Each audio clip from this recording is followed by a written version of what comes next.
Today I'm going to talk about two different categories of institutional failures, what economists call market failure and government failure. And once we have a firm understanding of these two different types of failure, it becomes easier to understand why different economists would say different things about a variety of policies. So first, let's talk about market failure.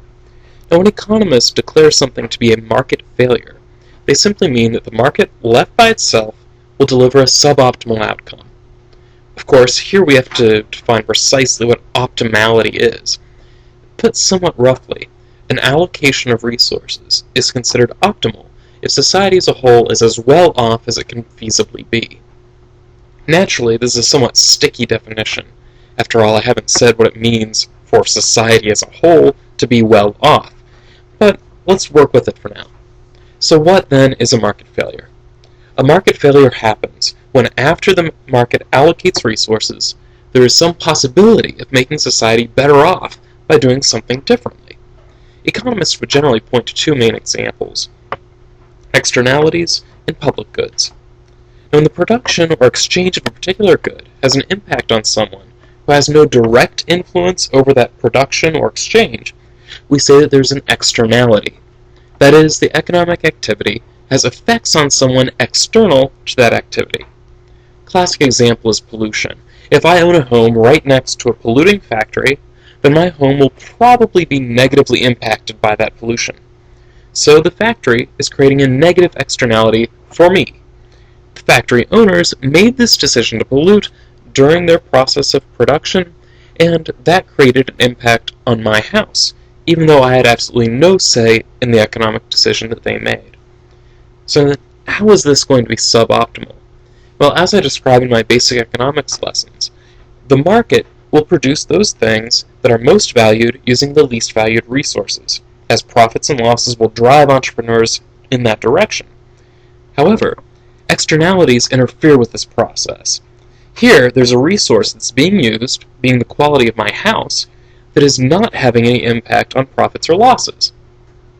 In some sense, it's as if the factory owner is stealing part of their inputs, which means their profits are going to be overstated since their inputs are not being properly valued. Now, one way that everyone might be made better off in this situation is if the factory has to pay me for the right to pollute. As long as the price is determined voluntarily, then the cost of polluting to the polluter should reflect the loss the pollution causes to me, the homeowner. So it does seem that there might be a market solution here. Right? As long as property owners have the right to sue polluters for damage, then the externality should be internalized. That is, the cost to the polluter of polluting will actually be accurate. So they'll pick the right actions. They'll take all the costs into account, and their actions will be optimal. However, many economists argue that this just won't happen. One problem with pollution is that the benefits are very concentrated while the costs are spread out. So it's relatively likely that those who are hurt by pollution won't find it worth their while to sue, especially if there's some possibility that someone else is going to sue to bring an end to the pollution. So, the possibility of negative externalities and the relatively small likelihood that the market will eliminate these by itself lead many economists to call for government intervention to place various limits and costs on polluters or those that create other externalities. The second category of market failure is public goods. Now, generally, a public good is a good that is non-excludable and non-rivalrous. That is, it is impossible, or at least very, very difficult, to exclude someone from benefiting from this particular good.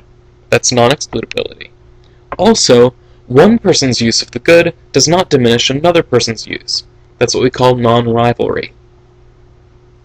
When there's non-excludability and non-rivalry in a particular good, economists generally believe that free riding is going to become a huge problem.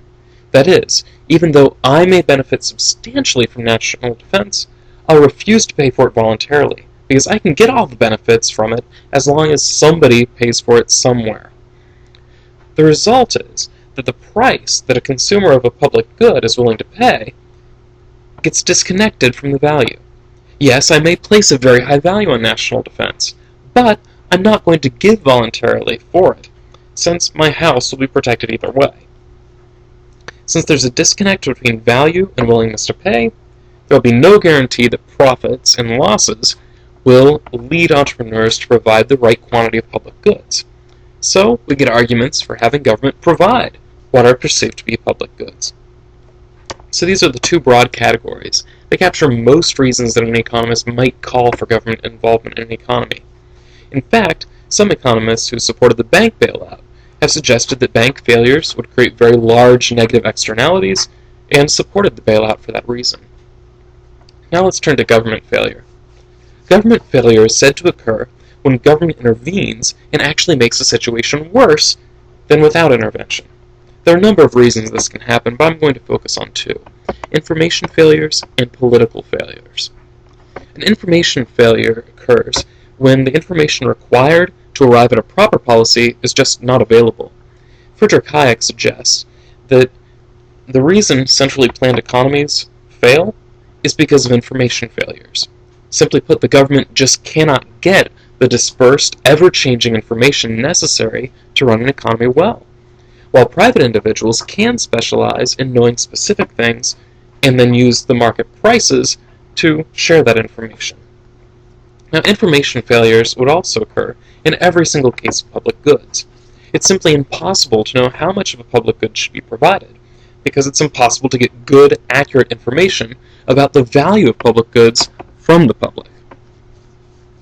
In fact, we'd imagine that information failures are so severe for public goods that I'd argue that it's impossible to tell whether a particular good is actually a public good or not, because the market is going to treat a public good exactly the same way as it treats a good that does actually have a very low value.